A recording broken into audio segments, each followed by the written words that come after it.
ஏற்பாட்டில் அப்போஸ்தலர் நடவடிக்கைகள் 2ஆம் அதிகாரம் 1 முதல் 12 வரைக்கும் நாம் சேர்ந்து வாசிப்போம். Acts of the Apostles chapter 2 verses 1 to 12. அப்போஸ்தலர் நடவடிக்கைகள் 2ஆம் அதிகாரம் 1 முதல் 12 வரைக்கும் நாம் சேர்ந்து வாசிப்போம். பெந்தேகோஸ்தே என்னும் நாள் வந்தபோது அவர்கள் எல்லாரும் ஒருமனப்பட்டு ஓரிடத்தில் வந்திருந்தார்கள். அப்பொழுது பலத்த காற்று அடிக்கிற முழக்கம் போல் வானத்திலிருந்து சடுதியாய் ஒரு முழக்கம் உண்டாகி அவர்கள் உட்கார்ந்திருந்த வீடு முழுவதையும் நிரப்பிற்று. அல்லாமலும் ஆக்கினிமயமான நாவுகள் போல பிரிந்திருக்கும் நாவுகள் அவர்களுக்கு காணப்பட்டு அவர்கள் ஒவ்வொருவர் மேலும் வந்து அமர்ந்தது. அவர்கள் எல்லாரும் பரிசுத்த ஆவியினாலே நிரப்பப்பட்டு ஆவியானவர் தங்களுக்கு தந்தருளின வரத்தின்படியே வெவ்வேறு பாஷைகளிலே பேச தொடங்கினார்கள். வானத்தின் கீழ் இருக்கிற சகல தேசத்தாரிலிருந்து வந்த தேவ பக்தியுள்ள யூதர்கள் அப்பொழுது எருசலேமிலே வாசம் பண்ணினார்கள். அந்த சத்தம் உண்டான போது திரளான ஜனங்கள் கூடி வந்து தங்கள் தங்கள் பாஷையிலே அவர்கள் பேசுகிறதை அவரவர்கள் கேட்டபடியினாலே கலக்கமடைந்தார்கள். எல்லாரும் பிரமித்து ஆச்சரியப்பட்டு ஒருவரை ஒருவர் பார்த்து, இதோ பேசுகிற இவர்கள் எல்லாரும் கலிலேயர் அல்லவா? அப்படி இருக்க நம்மில் அவரவர்களுடைய ஜென்ம பாஷைகளிலே இவர்கள் பேச கேட்கிறோமே, இது எப்படி? பார்த்தரும் மேதரும் எலாமீத்தரும் மெசொப்பொத்தேமியா, யூதேயா, கப்பதோக்கியா, பொந்து, ஆசியா, பிரிகியா, பம்பிலியா, எகிப்து என்னும் தேசத்தார்களும் சிரேனே பட்டணத்தை சுற்றி இருக்கிற லீபியாவின் திசைகளிலே குடியிருக்கிறவர்களும் இங்கே சஞ்சரிக்கிற ரோமான்புரியாரும் யூதரும் யூத மார்க்கம் அமைந்தவர்களும் கிரேத்தரும் அரபியருமாகிய நாம் நம்முடைய பாஷைகளிலே இவர்கள் தேவனுடைய மகத்துவங்களை பேச கேட்கிறோமே என்றார்கள். எல்லாரும் பிரமித்து சந்தேகப்பட்டு இது என்னமாய் முடியுமோ என்று ஒருவரோடு ஒருவர் சொல்லிக் கொண்டார்கள். ஆமென். உட்காருங்கள்.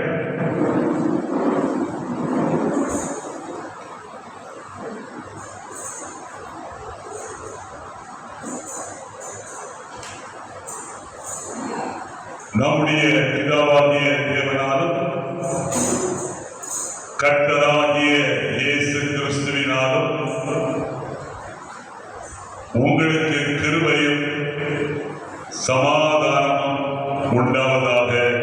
ஆமென். இப்பொழுது நாம்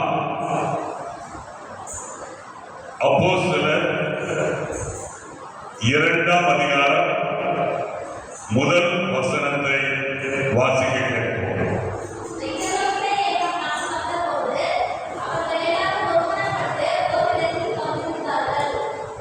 பெந்தேகோஸ்தே என்னும் நாள் வந்தபோது அவர்கள் எல்லாரும் ஒருமனப்பட்டு ஓரிடத்தில் வந்திருந்தார்கள். கர்த்தருக்குள் அருமையானவர்களே, பெந்தேகோஸ்தே என்கிற நாள்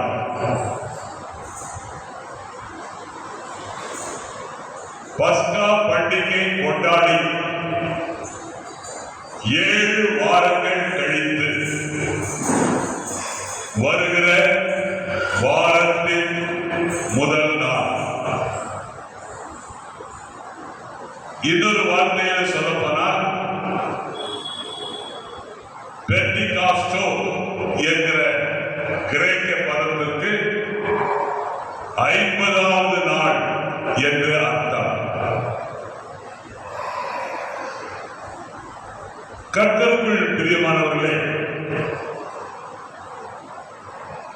அப்போஸ்தலர்கள் மீதும் மற்ற விசுவாசிகள் மீதும் பெந்தேகோஸ்தே தினத்துல பரிசுத்த ஆவியானவர் வந்தபோது அவர்கள் எல்லாரும் பரிசுத்த ஆவியானவரால நிரப்பப்பட்டு ஆவியானவர் தங்களுக்கு தந்ததின வெவ்வேறு பாஷைகளில் பேச தொடங்கினார்கள்.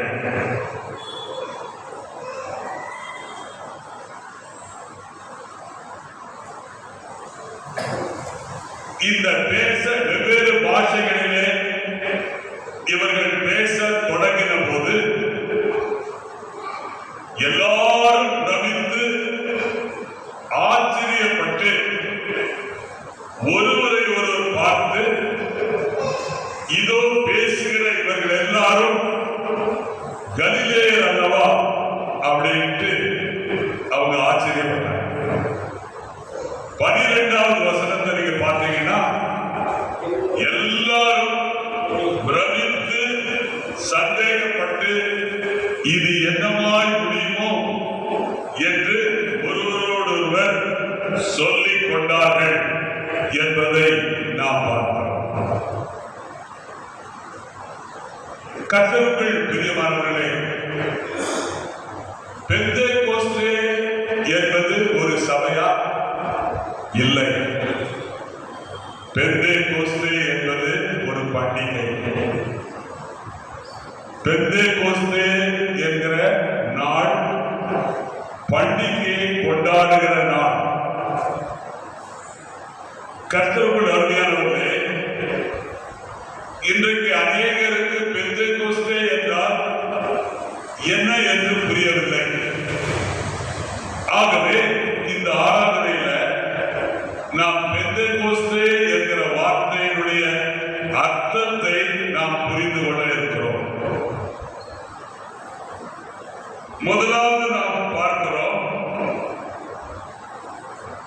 பெந்தேகோஸ்தே என்பது ஒரு நாளை குறித்தாலும் ஒரு பண்டிகையை குறித்தாலும் அந்த பெந்தேகோஸ்தே என்பது நம்முடைய ரேடியன் திருச்சபையினுடைய ஒரு அனுபவமாய் இருக்க வேண்டும். அந்த அனுபவத்தை பெற வேண்டும் என்கிற சத்தியத்தை தான் இன்றைக்கு நான் உங்களுக்கு சொல்ல இருக்கிறேன். அந்த அனுபவம் இல்லாதவன் கிறிஸ்தவன் அல்ல. ஆகவே பெந்தேகோஸ்தே என்கிற அனுபவம் மறுபடியும் பிறந்த, பாவங்களை அறிக்கை செய்து இயேசு கிறிஸ்துவின் ரத்தத்தினாலே கழுவப்பட்டு முழுகி ஞானஸ்நானம் எடுத்தவனுக்கு பெந்தேகோஸ்தே அனுபவம் மிக மிக அவசியம். காரணம் என்னவென்றால், இயேசு கிறிஸ்துவினுடைய மகிமையை உலகமெங்கும் எடுத்து செல்ல வேண்டிய பொறுப்பு நம்முடைய திருச்சபைக்கு உண்டு. ஆமென். அல்லேலூயா. ஆகவே கர்த்தருக்குள் அருமையானவர்களே, இன்றைக்கு நாம் அப்போஸ்தலர் 2ஆம் அதிகாரத்தில் இருக்கிற 1 முதல் 12 வசனங்களை நாம் தியானிக்கிறோம். ஆனால் இதை நாம் சரியாக புரிந்து கொள்ள வேண்டுமானால் அப்போஸ்தலர் நடவடிக்கைகள் 1ஆம் அதிகாரம் 4 முதல் 8ஆம் வசனம் வரைக்கும் நீங்கள் வாசிக்கும் பொழுது அந்த வசனங்களிலிருந்து நமக்கு வெளிச்சம் கிடைக்கிறது. அந்த வெளிச்சத்துல நாம் 2ஆம் அதிகாரம் 1 முதல் 12 வசனங்களில் அடங்கி இருக்கிற சத்தியங்களை நாம் தியானிக்க இருக்கிறோம். கர்த்தருக்குள் அருமையானவர்களே, இயேசு கிறிஸ்து உயிர் தெழுந்த பிற்பாடு அப்போஸ்தலர் 4ஆம் வசனத்துல அவர் என்ன சொன்னார்? அன்றியும் அவர் அவர்களுடனே கூடி வந்திருக்கும் பொழுது அவர்களை நோக்கி, யோவான் ஜலத்தினால் ஞானஸ்நானம் கொடுத்தான், நீங்கள் சில நாளைக்குள்ளே பரிசுத்த ஆவியினால் ஞானஸ்நானம் பெறுவீர்கள். இந்த வசனத்தை நீங்க நல்லா கவனிக்கணும்.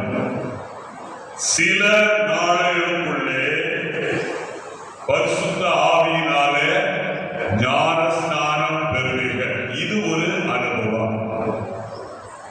இந்த அனுபவம் இந்த இடத்துல உட்கார்ந்து இருக்கிற உங்க எல்லாருக்கும் மிக மிக மிக 2 காது கொடுத்து இந்த சத்தியத்தை கேள்வி.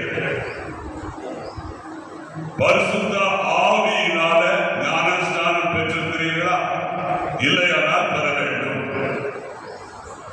அப்போஸ்தலர் 1ஆம் அதிகாரம் 8ஆம் வசனத்தை வாசித்து பாருங்க. பரிசுத்த ஆவி உங்களிடத்தில் வரும் பொழுது நீங்கள் பலன் அடைந்து, திறமை அடைந்து, சாதனையாளராய் மாறி எருசலேமிலும் யூதேயா முழுவதிலும் சமாரியாவிலும் பூமியின் கடைசி பரியந்தம் எனக்கு சாட்சிகளாய் இருப்பீர்கள். இப்படி இருக்க வேண்டும் என்று கர்த்தர் உங்கள் எல்லாரையும் பார்த்து இன்றைக்கு பேசிக் கொண்டிருக்கிறார். நீங்கள் எனக்கு சாட்சிகளாய் மாறவில்லையா? இன்றைக்கு மாறிவிடுங்கள். எப்பொழுது மாற முடியும்? பரிசுத்த ஆவியானவர் உங்களிடத்தில் வரும் பொழுது, உங்களை நிரப்பும் பொழுது, உங்களை ஆளுகை செய்யும் பொழுது, உங்களை நடத்தும் பொழுது, உங்களை பலப்படுத்தும் பொழுது நீங்கள் சும்மா இருக்க மாட்டீர்கள். உங்கள் வீட்டுக்குள்ளே சாட்சியாய் இருப்பீர்கள், உங்கள் தெருவிலே சாட்சியாய் இருப்பீர்கள், உங்கள் ஊரிலே சாட்சியாய் இருப்பீர்கள், உங்களுடைய மாவட்டம் முழுவதும் சாட்சியாய் இருப்பீர்கள். செல்லக்கூடாத இடத்துக்கு செல்லுவீர்கள், சொல்லக்கூடாத மக்களுக்கு சொல்லுவீர்கள். இயேசு கிறிஸ்துவின் சுவிசேஷத்தை அறிவிப்பீர்கள். அறிவிக்காதவர் கிறிஸ்தவனே அல்ல. கண்டிப்பாவே உங்களுக்கு சொல்றேன். ஆமென். கர்த்தர் கொடுத்த கட்டளை என்ன? பலனடைந்து எருசலேமிலும் யூதேயாவிலும் சமாரியாவிலும் பூமியின் கடைசி பரியந்தம்.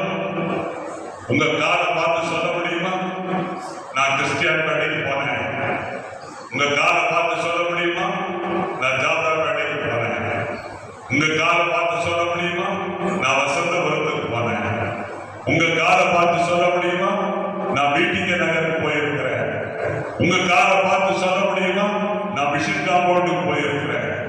உங்க காலை பார்த்து சொல்ல முடியுமா? நான் வாரஜாவுக்கு போயிருக்கிறேன். நான் கண்ணமங்கலத்துக்கு போயிருக்கிறேன். நான் கோட்டமங்கல போயிருக்கிறேன். நான் சாரதாமேட்டுக்கு போயிருக்கிறேன். நான் ராமநாயக பாளையத்துக்கு போயிருக்கிறேன். சொல்ல முடியுமா?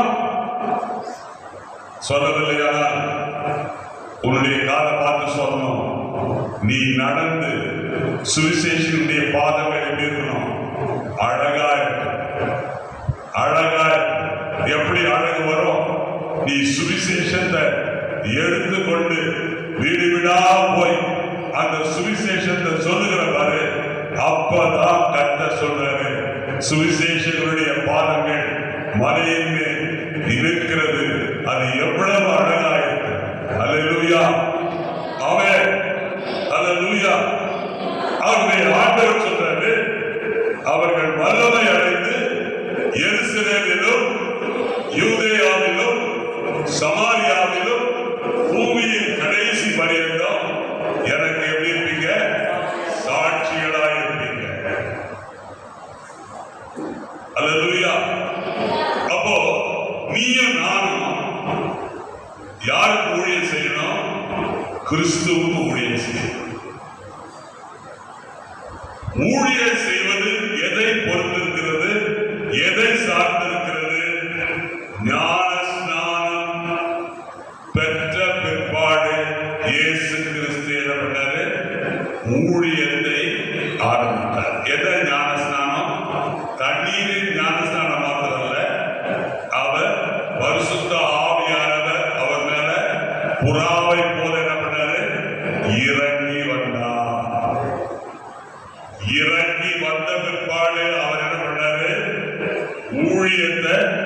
செய்ய ஆரம்பித்தார். ஆகவே பரிசுத்த ஆவியானவர் மேல இறங்கின பாடுதான் இயேசு கிறிஸ்து 3.5 ஆண்டு கால ஊழியத்தை அவர் செய்தார். அல்லேலூயா, ஆமென். ஆகவே பரிசுத்த ஆவியானவரை நாம் பெற்றுக் கொள்ள வேண்டும். அவருடைய வல்லமையை பெற்றுக் கொள்ளாவிட்டால் ஒரு இன்ச்சு கூட நம்முடைய கால்களை எடுத்து சுவிசேஷத்தை சொல்ல முடியாது. ஆகவே நாம் ஆவியானவருடைய வல்லமையை முதல்ல அனுபவிக்கணும். சீஷருடைய வாழ்க்கையை பாருங்க. யோவான் எழுதின சுவிசேஷம் 20ஆம் அதிகாரம் 22ஆம் வசனத்தை பாருங்க. அந்த வசனத்துல என்ன சொல்லுது? அவர்கள் மேல் ஊதி பரிசுத்த ஆவியை பெற்றுக் கொள்ளுங்கள். ஆமென், அல்லேலூயா. அவர்கள் மேல் ஊதி பரிசுத்த ஆவியை பெற்றுக் கொள்ளுங்கள். இதனுடைய அர்த்தம் என்ன? பேதுருவே, யோவானே, யாக்கோபே, அந்திரேயாவே, கிறிஸ்து உன்னை பல இடங்களுக்கு அனுப்ப போகிறார். அனுப்ப போகிறபடியினால உனக்கு என்ன வேணும்? பரிசுத்த ஆவியானவருடைய நிறைவு வேணும். பரிசுத்த ஆவியானவருடைய வல்லமை வேண்டும். ஆகவே தற்காலிகமாக உன்னுடைய பயம் நீங்கி, உன்னுடைய தயக்கம் நீங்கி, உன்னுடைய அவிசுவாசம் நீங்கி, நீ என்ன செய்யணும்? பரிசுத்த ஆவியானவர் உன்மேல் தங்குவதற்கு நீ அனுமதி கொடுக்கணும். ஆகவே ஆண்டவர் என்ன பண்ணாரு? எல்லா 11 சீஷர்கள் மேல இந்த பரிசுத்த ஆவியானவரை ஊதி பெற்றுக் கொள்ளுங்கள் அப்படின்னு சொன்னார். ஆனால் பெந்தெக்கோஸ்தே நாள் வந்தபோது அவர்கள் எல்லாரும் என்ன பண்ணாங்க? ஓரிடத்துல கூடி வந்தார்கள். அல்லேலூயா, ஆமென்,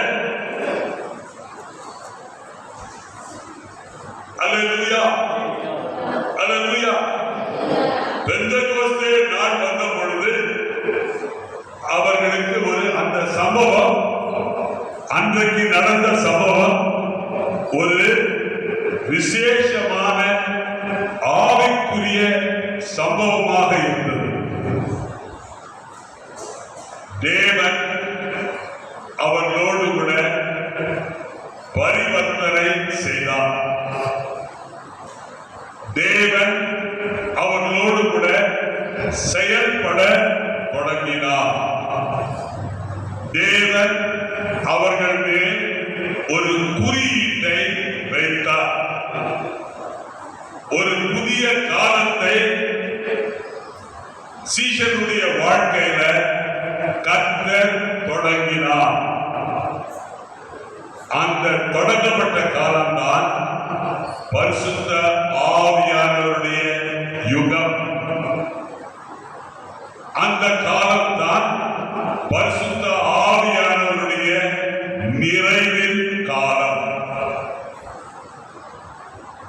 எதற்காக பரிசுத்த ஆவியானவரை பேதுருவுக்குள்ளே கர்த்தர் நிறைத்தார்? எதற்காக அந்திரேயாவுக்குள்ள பரிசுத்த ஆவியானவர் நிரப்பினார்? எதற்காக மார்க்குக்குள்ள பரிசுத்த ஆவியானவர் இறங்கினாரு? எதற்காக பர்தலோமேயுக்குள்ள பரிசுத்த ஆவியானவர் இறங்கினாரு? எதற்காக தோமாவுக்குள்ள பரிசுத்த ஆவியானவர் இறங்கினார்? அப்படின்னா பரிசுத்த ஆவியானவருடைய நிறைவு தேவ மக்களுக்குள்ள இருக்கிற பரிசுத்த ஆவியானவருடைய நிறைவு எல்லா தேசங்களிலும் அவர்கள் சாட்சி சொல்ல அவர்களுக்கு சக்தி அளித்தது.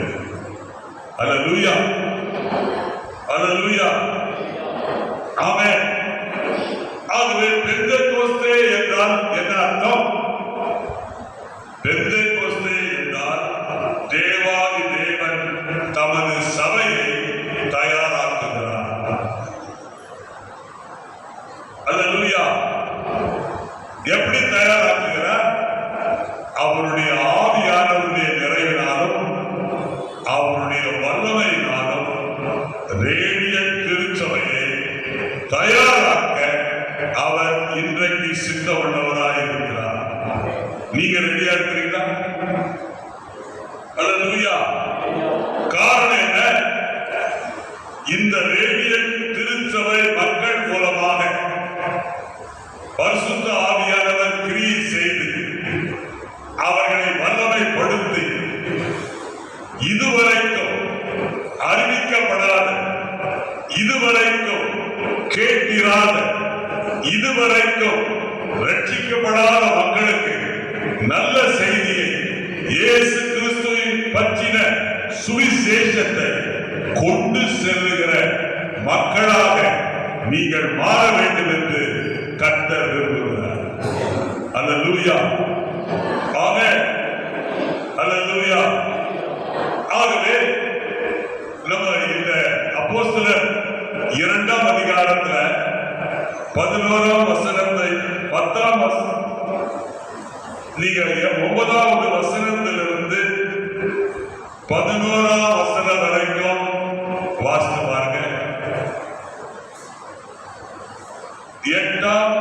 9வது வசனத்திலிருந்து பார்த்தரும் மேதரும் எலாவிந்தரும் மெசொப்பொத்தேமியா, யூதேயா, கப்பதோக்கியா, பொந்து, ஆசியா, பிரிகியா, பம்பிலியா, எகிப்து, சிரேனே, லீபியா, ரோமாபுரி, யூதர், யூத மார்க்கத்தை அமைந்தவர்கள், கிரேக்கர், அரபியர், இந்த தேசங்களுடைய பெயர்கள், தேசத்தை சேர்ந்தவருடைய பெயர்கள்லாம் ஏன் இந்த லிஸ்ட்ல இருக்குது? ஏன் இந்த லிஸ்ட்ல இருக்குது? முதல் காரியம், இந்த தேசங்கள்ல மகிமைப்படுவதற்குரிய தேவனுடைய திட்டமானது எருசலேம் திருச்சபையிலிருந்துதான் நிறைவேறும். அல்லேலூயா. திருச்சபைக்கு தான் இந்த கடமையை கொடுத்திருக்கிறார், இந்த பணியை கொடுத்திருக்கிறார், இந்த வேலையை கொடுத்திருக்கிறார். ஆகவே கர்த்தருக்கு அருமையானவர்களே, பெந்தேகோஸ்தே என்பது யூதர்கள் முதல் அறுவடையை செய்கிற பொழுது 50வது நாள்ல அவர்கள் கொண்டாடுகிற பண்டிகையா இருந்தாலும் அந்த தினத்தில் தான் பிதாவாகிய தேவன் எல்லா சீஷர்கள் மேலும் பரிசுத்த ஆவியானவரை பொழிந்தருளினார். இது தற்செயலாய் நடைபெற்ற ஒரு காரியம் அல்ல. ஒவ்வொரு வருஷமும் 3 மிகப்பெரிய யூத பண்டிகைகள் கொண்டாடப்படும். ஒன்று பஸ்கா பண்டிகை, இது வசந்த காலத்தில் கொண்டாடப்படுகிற பண்டிகை. இஸ்ரவேல் மக்கள் எகிப்தின் அடிமைத்தனத்திலிருந்து விடுதலை ஆன அந்த நாளை நினைவு கூறுகிற பண்டிகை தான் பஸ்கா பண்டிகை. அதற்கப்புறம் புளிப்பில்லா, இந்த பஸ்கா பண்டிகை புளிப்பில்லா அப்ப பண்டிகையாக கொண்டாடப்படும். இந்த பண்டிகை முடிந்த பிற்பாடுதான் வாரங்களின் பண்டிகை. அல்லேலூயா. இந்த வாரங்களின் பண்டிகை இதுதான் பெந்தேகோஸ்தே பண்டிகை. பஸ்கா பண்டிகையை கொண்டாடி சரியாக 50 நாள் கழித்துதான் 7 வாரங்கள் கழித்து வருகிற பண்டிகை தான் பெந்தேகோஸ்தே. பெந்தேகோஸ்தே முடிந்த பிற்பாடு கூடாரங்களின் பண்டிகை கொண்டாடப்படும். கர்த்தர்கள் அருமையானவர்களே, இந்த பெந்தெகோஸ்தே நாள் அன்று பழைய ஏற்பாட்டில் என்ன செய்தார்கள் என்பதை நீங்கள் காண வேண்டும். லேவியராகமம் 23ஆம் அதிகாரம் 15ஆம் வசனத்தை வாசிங்கள். லேவியராகமம் 23ஆம் அதிகாரம் 15ஆம் வசனம்.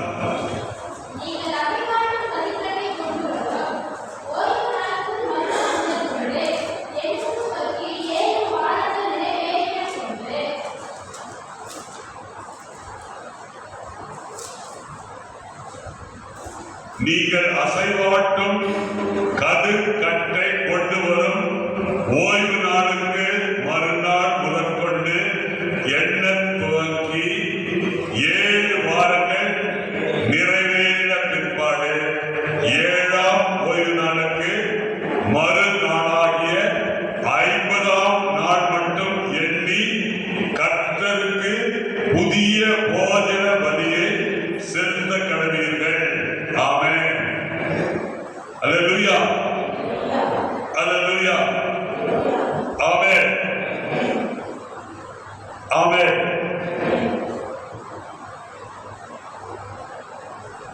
போஜன பலியை செலுத்த கடவீர்கள்.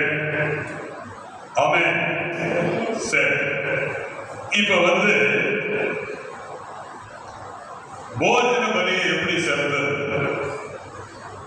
அப்பத்தோடு கர்த்தருக்கென்று முதல் பலனாக கொண்டு வந்து அப்பத்தோடு கூட கர்த்தருக்கு சர்வாங்க தகன பலியாக ஒரு வயதான பழுதற்ற 7 ஆட்டுக்குட்டிகளையும் ஒரு காளையையும் 2 ஆட்டுக்கடாக்களையும் கர்த்தருக்கு சுகந்த வாசனையான தகன பலியாக அவைகளுக்கு அடுத்த போஜன பலியும் பான பலியை செலுத்தி வெள்ளாடுகளில் ஒரு கடாவை பாவ நிவாரண பலியாகவும் ஒரு வயதான 2 ஆட்டுக்குட்டிகளை சமாதான பலியாகவும் இட கடவீர்கள். இப்ப 20வது வசனத்தை யாராவது வந்து வாசிங்க. அவைகளில் ஆசாரியன் முதல் பலனாகிய அப்பத்தோடும் 2 ஆட்டுக்குட்டிகளோடும் கூட கர்த்தருடைய சந்நிதியில் அசைவாட்டும் பலியாக அசைவாட்ட கடவன். கர்த்தருக்கு பரிசுத்தமாகிய அவைகள் ஆசாரியன் உடையவைகள் ஆகும்.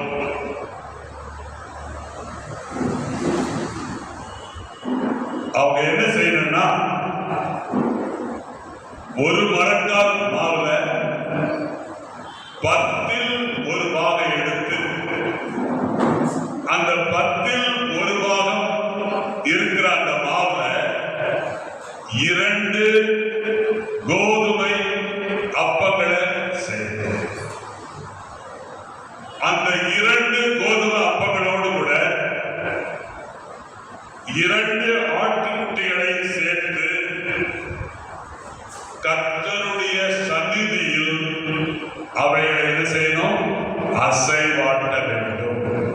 ஆமென். அல்லேலூயா. ஆசாரியன் என்ன செய்யணும்? அசைவாட்டணும். அந்த வாரத்தின் முதல் நாள் இருக்கு பாருங்க, அதுதான் அந்த நாள் தான் உங்களுக்கு சபை கூடும் பரிசுத்த நாள் என்று கூற வேண்டும். அதனால்தான் நம்ம ஞாயிற்றுக்கிழமை பர்த்டே பார்ட்டியோ சீமந்தமோ மற்ற எதுவும் வைக்காம இந்த நாள் பரிசுத்தமான நாள், இந்த நாள்ல நம்ம ஆலயத்துல கூடி வரணும்னு உங்களுக்கு சொல்றோம். புரியுதா? இந்த நாள்ல செய்ய வேண்டிய காரியம் என்ன? அந்த 2 அப்பத்தையும் அசைவாட்டணும், அந்த 2 ஆட்டுக்குட்டிகளையும் கர்த்தருடைய சமூகத்துல அசைவாட்டணும். இப்ப நீங்க கேட்கலாம், இந்த 2 அப்பம் எதை குறிக்குதுன்னா ஒன்று இஸ்ரவேல் மக்களை குறிக்கிறது, இரண்டாவது புற தேசத்தாராகிய நம்மை குறிக்கிறது. அல்லேலூயா. ஆகவே ஆசாரனுடைய வேலை என்ன? இந்த ரெண்டு அப்பத்தையும் கர்த்தருடைய சமூகத்தில் என்ன பண்ணணும்? அசைவாட்டணும். ஏன் அசைவாட்டணும்? இந்த இஸ்ரவேல் மக்களும், ஒரிஜினல் இஸ்ரவேல் மக்களும், புற தேசத்தை சேர்ந்த மக்களும் எல்லாரும் கிறிஸ்துவாகிய, கிறிஸ்துவின் சரீரமாகிய திருச்சபைக்குள்ளே ஒன்றாயிருக்கிறார். அல்லேலூயா. அவன் ஏன் இரண்டு ஆட்டுக்குட்டிகள்? ஏன் இரண்டு ஆட்டுக்குட்டிகள்? இஸ்ரவேல் மக்களுக்காக தேவ ஆட்டுக்குட்டி, இந்திய மக்களாயிருக்கிற நமக்கும் அதே தேவ ஆட்டுக்குட்டி. இந்த தேவ ஆட்டுக்குட்டி எப்படிப்பட்ட ஆட்டுக்குட்டி? உலகத்தின் பாவத்தை சுமந்து தீர்க்கிற தேவ ஆட்டுக்குட்டி. ஆகவே என்ன இந்த ஏன் அசைவாடுகிறார்? ஆண்டவருடைய சமூகத்திலேயே இந்த அப்பத்தையும் இந்த ஆட்டுக்குட்டிகளை அசைவாடுகிறார் என்றால், இந்த ஜனங்கள் ஆட்டுக்குட்டியானவருடைய ரத்தத்தினால மீட்கப்பட்ட ஜனங்கள். அல்லேலூயா. ஆமென். இவர்கள் இயேசுவின் ரத்தத்தினால கழுவப்பட்டு சுத்திகரிக்கப்பட்ட மக்கள். இந்த ஜனம் பரிசுத்தமான ஜனம். இந்த ஜனம் வாரத்தின் முதல் நாளை பரிசுத்தமாய் ஆசரிக்க கற்றுக்கொண்ட, போதிக்கப்பட்ட ஜனம். அல்லேலூயா. ஆகவே கர்த்தருக்குள் அருமையானவர்களே, பரிசுத்த ஆவியானவர் என்ன செய்திருக்கிறார்? புற ஜாதியாரையும் இஸ்ரவேல் மக்களையும் இயேசு கிறிஸ்துவாகிய இயேசு கிறிஸ்துவின் சரீரமாய் இருக்கிற இந்த திருச்சபைக்குள்ளே ஒரே மக்களாக, ஒரே கூட்டமாக, ஒரே ஜாதியராக, பரிசுத்த ஜாதியராக, ஆசாரிய கூட்டமாக, ராஜரீக கூட்டமாக நம்ம எல்லாரையும் ஒன்றாய் இணைத்து விட்டார். அல்லேலூயா. இதுதான் எபேசியர் 3ஆம் அதிகாரம் 4-7 வாசிங்க. 4-7. எபேசியர் 3:4-7 வரைக்கும் வாசிங்க. எபேசியர் 3:4 வசனத்திலிருந்து வாசிங்க.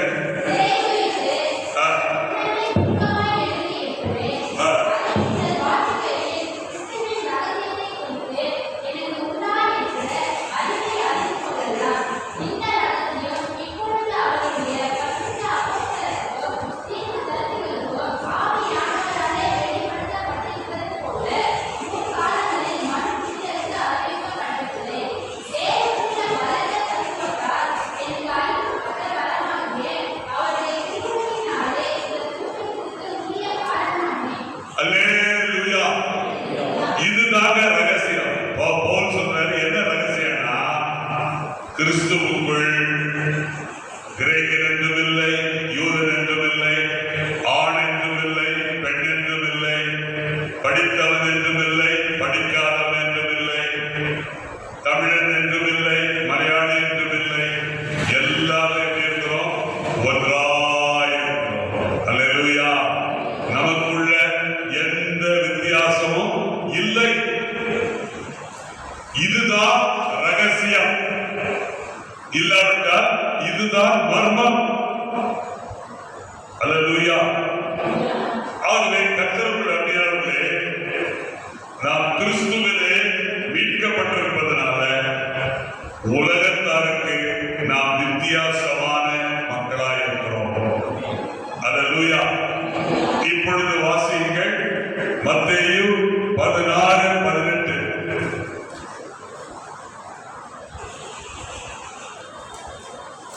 மத்தேயு 16:18.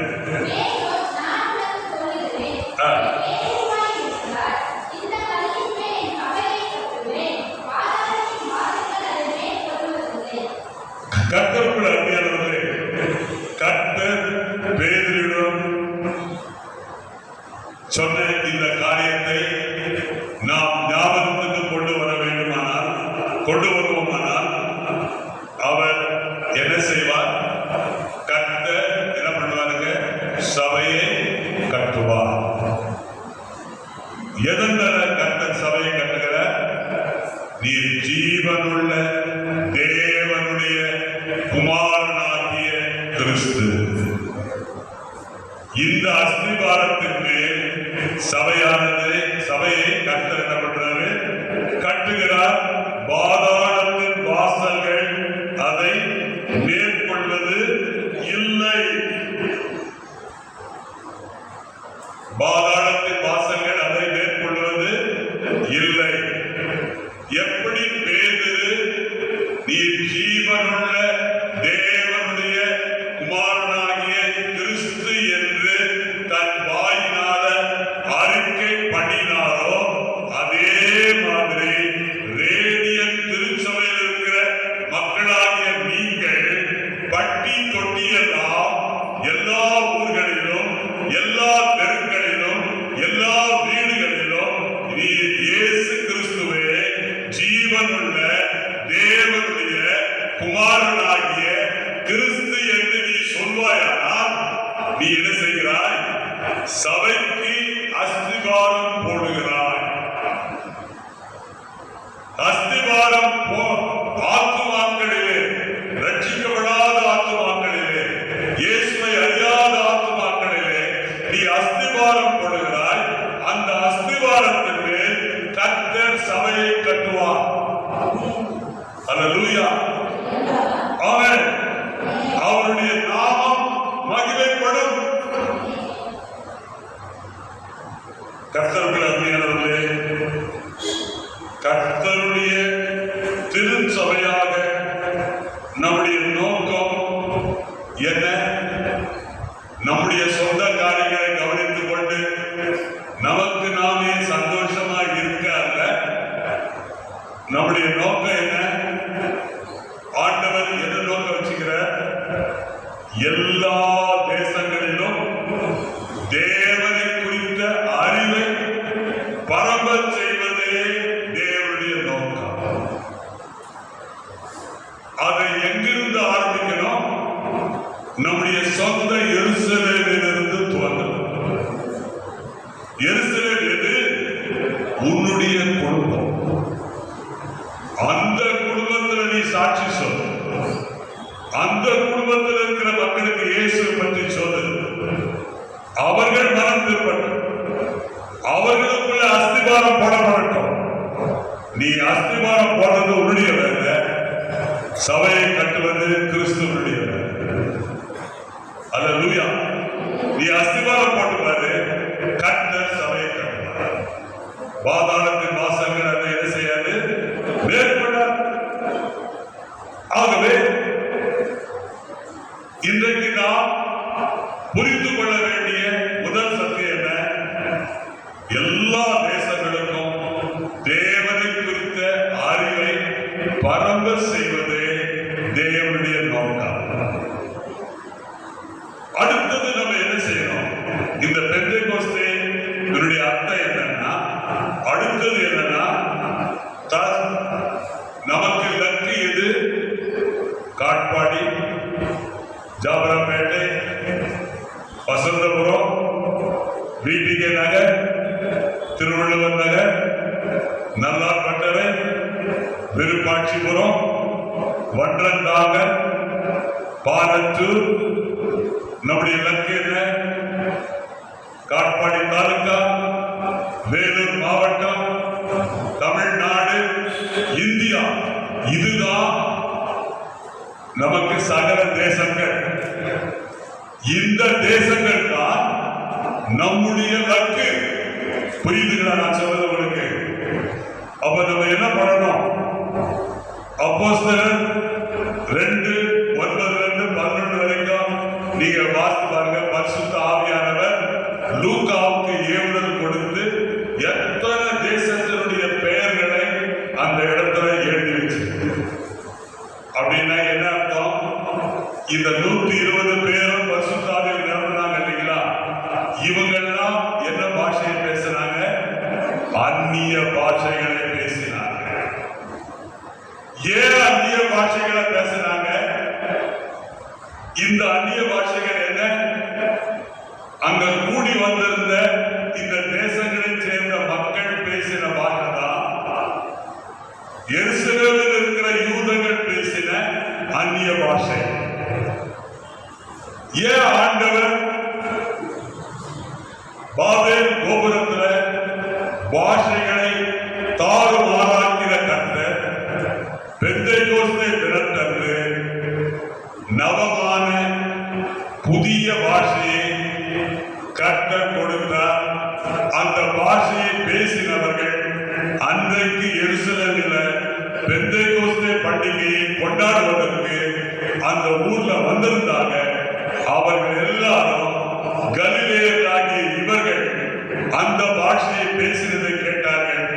ஏன் ஆவியானவர் இந்த பாஷையை பேச வைத்தார் என்றால், இவர்கள் எல்லாம் பேதுரு முதற்கொண்டு 11 சீஷர்களும் இந்த 9வது வசனத்திலிருந்து 11வது வசனம் வரைக்கும் நீங்க பார்க்கிற இந்த தேசங்களுக்கெல்லாம் அவர்கள் செல்ல வேண்டும். கர்த்தருடைய பிள்ளையே, நீ கூட அந்நிய பாஷை பேசுற. அந்நிய பாஷையை ஏன் பேசணும்? எந்த பாஷையில பேசுறியோ அந்த நாட்டுக்கு நீ. ஏன் ஆண்டவர் அந்நிய பாஷையை பேச வைக்கிறாரு? ஏன் பரிசுத்த ஆவியானவருடைய நிறைவு வந்த உடனே அந்நிய பாஷை வருது? அந்த தேசத்துக்கு போய் அந்த தேசத்தில் இருக்கிற மக்களுக்கு ஆவியானவர் கற்றுக் கொடுத்த அந்த பாஷையில நீ பேசு. இயேசு கிறிஸ்துவை பற்றி சொல்லு. ஆகவே கர்த்தருடைய பிள்ளையே, நம்முடைய லக்கு எது? எது நம்முடைய லக்கு?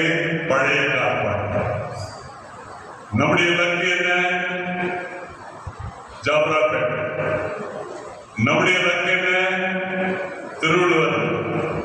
நம்முடைய லக்கு என்ன? இதுதான் நம்முடைய தேசங்கள்.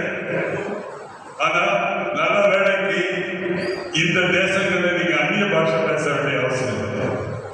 நீங்க சொந்த பாஷையை பேசுறீங்க. ஆமென், அல்லேலூயா. ஆனா உண்மையிலே நீங்க பரிசுத்த ஆவியானவரால் நிரப்பப்பட்டீங்கன்னா வேற பாஷையில நிச்சயமா நீங்க என்ன செய்வீங்க? பேசுவீங்க. ஏன் ஆண்டவர் அந்நிய பாஷையில பேச வைக்கிறாரு? அவருடைய நாமத்தை, அவருடைய மகிமையை பல தேசங்களுக்கு நீ கொண்டு செல்ல வேண்டும். அல்லேலூயா, அல்லேலூயா. அடுத்தபடியாக நம்ம பார்க்கிறோம், அடுத்த காரியம், இந்த பணியை நான் நிறைவேற்றுவதற்கு என்ன செய்யும்? இந்த பணியை நான் நிறைவேற்றுவதற்கு என்ன செய்யணும்? தேவ திட்டத்தை நான் நிறைவேற்ற. தேவனுடைய திட்டம் என்ன? இந்தியா இயேசு கிறிஸ்துவை அறியும். இந்த தேவ திட்டத்தை நிறைவேற்றனா நமக்கு என்ன தேவை? வல்லமை. அந்த வல்லமையை எப்படி பெற்றுக் கொள்வது? பரிசுத்த ஆவியானவராலே. பரிசுத்த ஆவியானவர் இல்லைன்னா உனக்கு வல்லமை இல்லை. அல்லேலூயா. பரிசுத்த ஆவியானவர் வெறும் ஒரு சக்தி அல்ல, அவர் திருத்துவத்தின் 3வது நபர். அவர் ஒரு தனிப்பட்ட நபர். ஆகவேதான் எபேசியர் 4ஆம் அதிகாரம் 30ஆம் வசனத்தில் வாசிக்கிறோம், பரிசுத்த ஆவியானவரை நம்ம என்ன செய்யக்கூடாது? நீங்கள் மீட்கப்படும் நாளுக்கென்று முத்திரையாய் பெற்ற தேவனுடைய பரிசுத்த ஆவியை நம்ம என்ன செய்யக்கூடாது? துக்கப்படுத்தக்கூடாது. அவர் வெறும் ஒரு சக்தி இல்ல, ஒரு நபர். ஆகவே ஆவியானவர் என்ன செய்யக்கூடாது?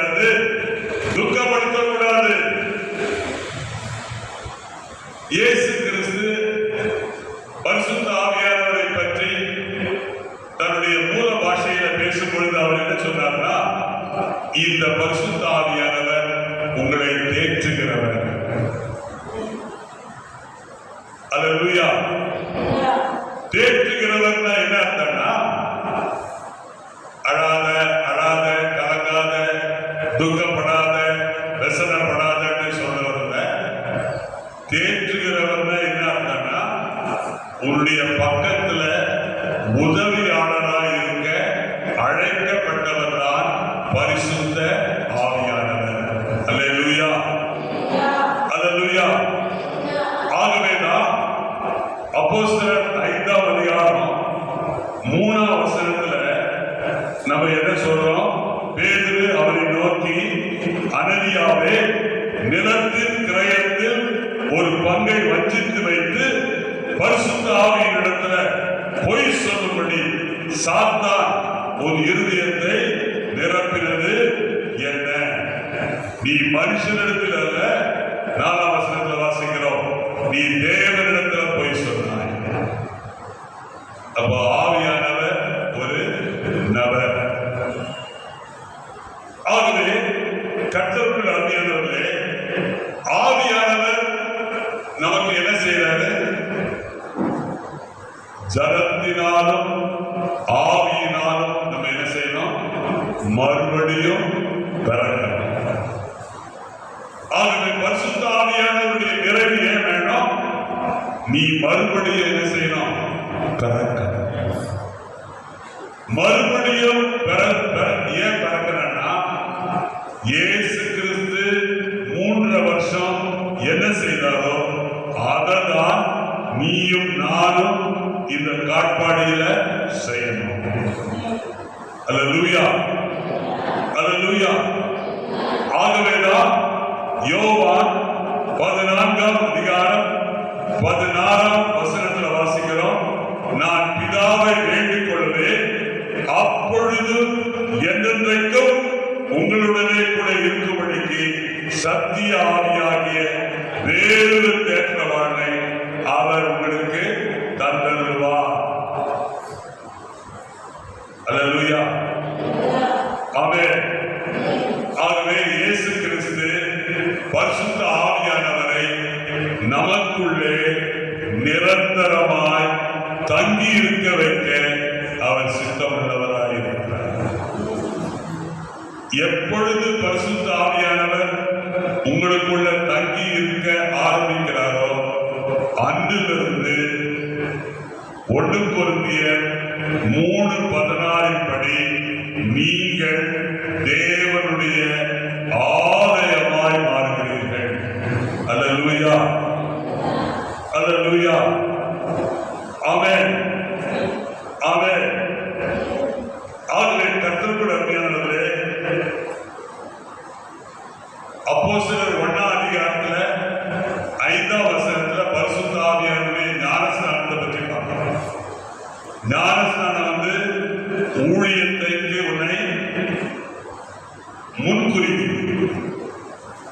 ஆனா 1ஆம் அதிகாரம் 8ஆம் வசனத்துல நம்ம பார்க்கிறோம், ஞானஸ்நானம் இயேசு கிறிஸ்துவினுடைய வாக்கு தத்தத்தின் ஞானஸ்நானம் இல்ல, சக்திப்படுத்தல், வல்லமைப்படுத்தல், இயேசு கிறிஸ்துவினுடைய வாக்கு தத்தமாக பரிசுத்த ஆவியினிடத்தில் வரும் பொழுது நீங்கள் பலனடைந்து எருசலேமிலும் யூதேயாவிலும் சமாரியாவிலும் உலகத்தின் முடிவு பரியந்தம் எனக்கு எப்படி இருப்பீங்க? சாட்சிகளாக.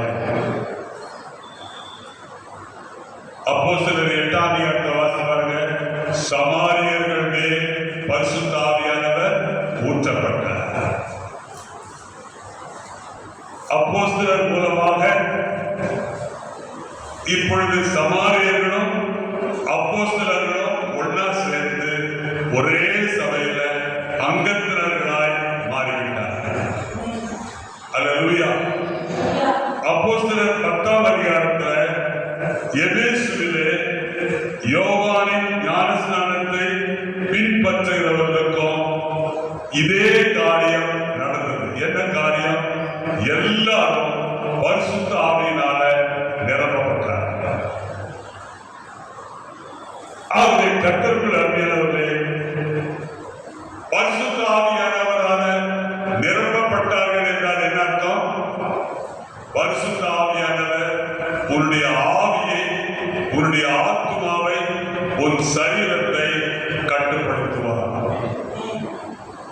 அல்லேலூயா. ஆமென். ஆகவேதான் எபேசியர் 5:18 வாசிக்கிறோம். பரிசுத்த பவுல் சொல்றாரு, பரிசுத்த ஆவியினால நிறைந்து, பரிசுத்த ஆவியினால நிறைந்து. ஆமென். அல்லேலூயா, அல்லேலூயா, ஆமென். ஆகவே கர்த்தருக்குள் அருமையானவர்களே, பரிசுத்த ஆவியானவருடைய ஞானஸ்நானம் வந்து, நல்லா கவனிங்க, பரிசுத்த ஆவியானவருடைய ஞானஸ்நானம் வந்து ஒரு முறை தான் இருக்கும். ஆனால் பரிசுத்த ஆவியானவருடைய நிறைவு ஒரு முறை அல்ல, அடிக்கடி. ஆமென். நம்ம பைபிள்ல வாசிக்கிறோம், அப்போஸ்தலர் 4:8 வாசிக்கிறோம், பரிசுத்த ஆவியினால் நிரப்பப்பட்டாங்க. அப்போஸ்தலர் 4:31 மீண்டும் பரிசுத்த ஆவியினால நிரப்பப்பட்டாங்க. அப்போஸ்தலர் 6ஆம் அதிகாரம் 5ஆம் வசனத்துல பரிசுத்த ஆவியினால நிரப்பப்பட்டாங்க.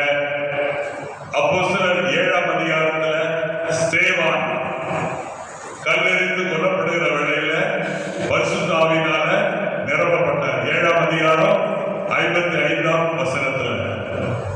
அப்போஸ்தலர் 9ஆம் அதிகாரம் 17ஆம் வசனத்துல சமாரியர்கள் பரிசுத்த ஆவியினால நிரப்பப்பட்டதை பார்க்கிறோம்.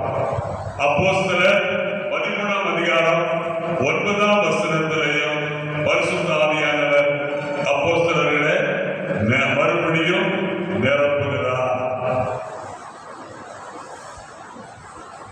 பரிசுத்த ஆவியானவர் சீஷர்களை நிரப்பும் பொழுது நம்ம பார்க்கிறோம், பலத்த காற்று அடிக்கிற முழக்கம் போல அவர்கள் உட்கார்ந்திருந்த வீடு முழுவதையும் நிரப்பிற்று. அது மாத்திரல்ல, அவர்கள் பரிசுத்த ஆவியினால நிரப்பப்பட்ட போது வேற ஒரு காரியம் நடந்துச்சு. என்ன நடந்தது? அக்கினிமயமான நாவுகள் போல பிரிந்திருக்கிற நாவுகள் அவர்களுக்கு காணப்பட்டு அவர்கள் ஒவ்வொருவர் மீதும் வந்து அமர்ந்தது. அல்லேலூயா, அல்லேலூயா. அதற்கப்புறம் தான் ஒருவரும் கற்றிராத அந்நிய பாஷைகளிலே எல்லாரும் பேச ஆரம்பித்தார்கள். கர்த்தருடைய பிள்ளையே, இந்த காற்று எப்படி வந்துச்சு? ஒரு சூறாவளி காற்றை போல, ஒரு வெப்பமண்டல சூறாவளி காற்றை போல நம்ப முடியாத அளவுக்கு அந்த அறை முழுவதும் காற்றினால நிரம்பி. அல்லேலூயா, அல்லேலூயா. பரிசுத்த ஆவியானவர் எப்படிப்பட்டவர்? காற்றை போன்றவர். காற்று எப்படிப்பட்டது?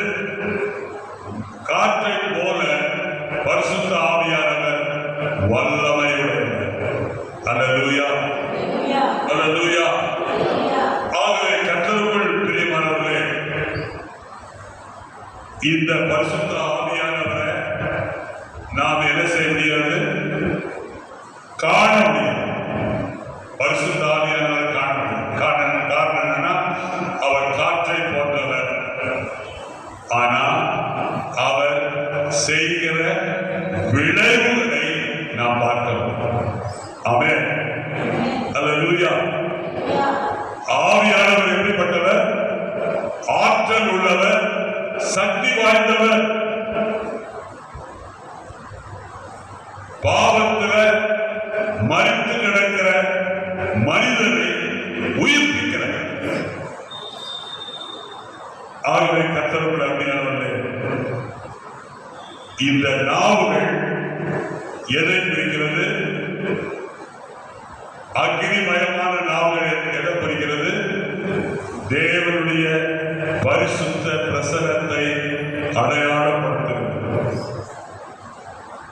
எப்படி ஒரே பர்வதத்தில் முட்செடி பற்றி எரிந்தும் அந்த அக்னியினால அந்த செடி வெந்து போகாமல் இருந்தது போல விசுவாசிகள் எல்லாரும் அக்னிமயமான நாவுகள் அவர்கள் மேல் வந்து அமர்ந்த பொழுது தேவ பிரசன்னத்தால் அவர்கள் நிரப்பப்பட்டார்.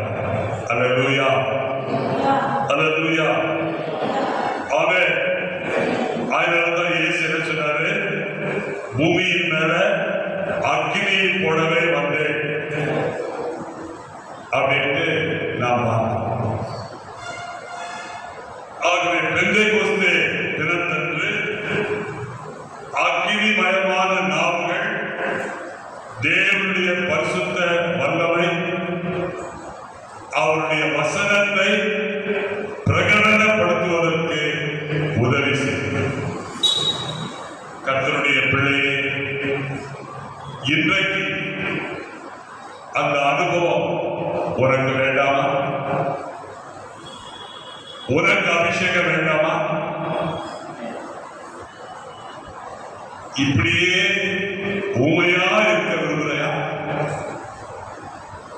கர்த்தருடைய பிள்ளையே, பெந்தேகோஸ்தே அனுபவம் இல்லாம போயிருந்தா தோமா இந்தியாவுக்கு வந்திருப்பாரா? நீங்க சொல்லுங்க. தோமா இந்தியாவுக்கு ஏன் வரணும்? அந்நிய பாஷையை கர்த்தர் தோமாவை பேச வைத்து பரிசுத்த ஆவியானவருடைய நிறைவை கொடுத்து அவரை வல்லமைப்படுத்தி அவர் ஒரு நீண்ட கப்பல் பயணத்தை மேற்கொண்டு அவர் இந்தியாவை வந்து அடைந்து இந்தியாவில் அவர் சொன்ன அக்னிமயமான நாவுகள் அவர் மேல இறங்கினபடியால் அவரை ஆவியானவர் சக்திப்படுத்தினபடியால் சென்னையில் இருக்கிற ராஜாவுக்கு சுவிசேஷத்தை சொல்லி ராஜாவை கர்த்தருக்கு ஆயத்தப்படுத்தினார். கர்த்தருடைய பிள்ளையே, உனக்கு இந்த பரிசுத்த ஆவியானவருடைய அபிஷேகம், உனக்கு பெந்தேகோஸ்தே அனுபவம் இல்லாவிட்டால் இன்றைக்கே நீ பெற்றுக்கொள். ஆவியானவர் உனக்கு சமீபமாக இருக்கிறார். நீ நடக்க வேண்டிய தூரம் வெகு தூரம்.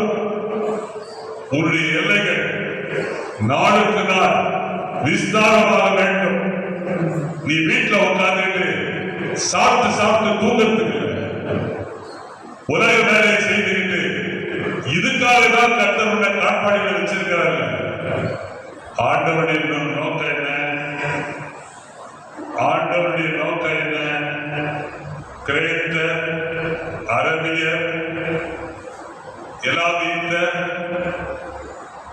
அதுக்கப்புறம் யூதர்கள், மற்ற தேசத்தவர்கள் கிறிஸ்துவனுடைய மகிமையை காண வேண்டும். அல்லேலூயா. ஆகவே நீ பரிசுத்த ஆவியினால நிரப்பப்பட்டு அக்னிமயமான நாவுகள் உன்னே வந்து இறங்கி நீ அந்நிய பாஷையில பேசி பல நாடுகளுக்கு போய் ஆண்டவராக இயேசு கிறிஸ்துவை நீ அறிவிக்க வேண்டும் என்று ஆவியானவர் விரும்புகிறார். நாம் எல்லாரும் எழுதி நிற்போமா?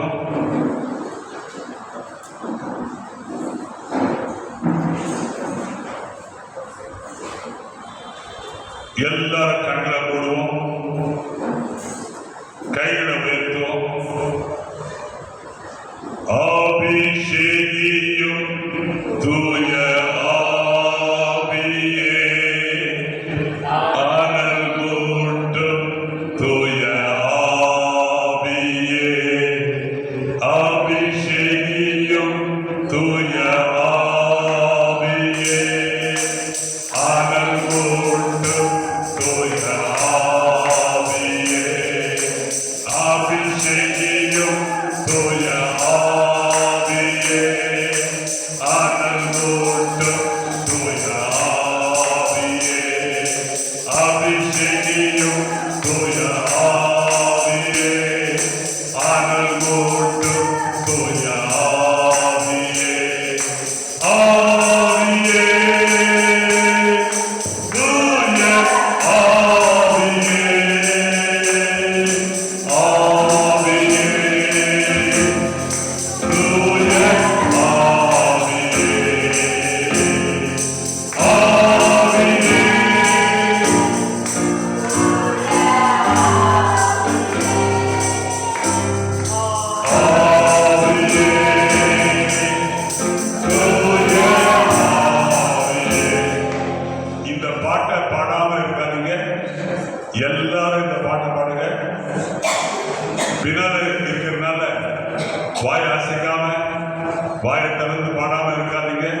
பரிசுத்த ஆவியார் இயேசு கிறிஸ்து பிதாவாகிய தேவன் பரிசுத்த ஆவியானவரை நமக்குள்ள அனுப்புவார்.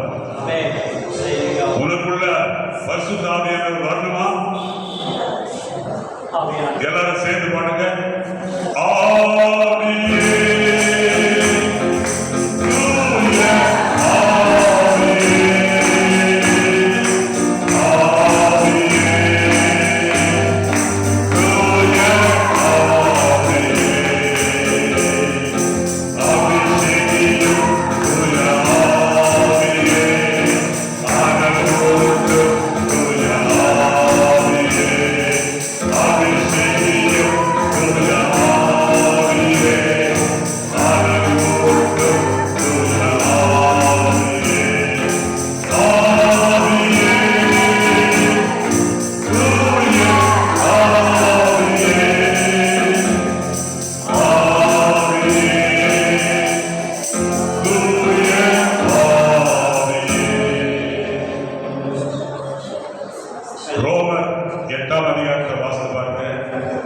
கிறிஸ்துவின் ஆவி இல்லாதவர் அவருடையவன்.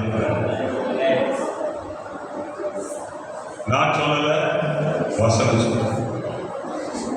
அதனால நீ ரட்சிக்கப்பட்டிருக்கலாம், ஞானஸ்நானம் எடுத்திருக்கலாம், ஆவியானவர் உனக்குள்ள வாசம் பண்றாரா?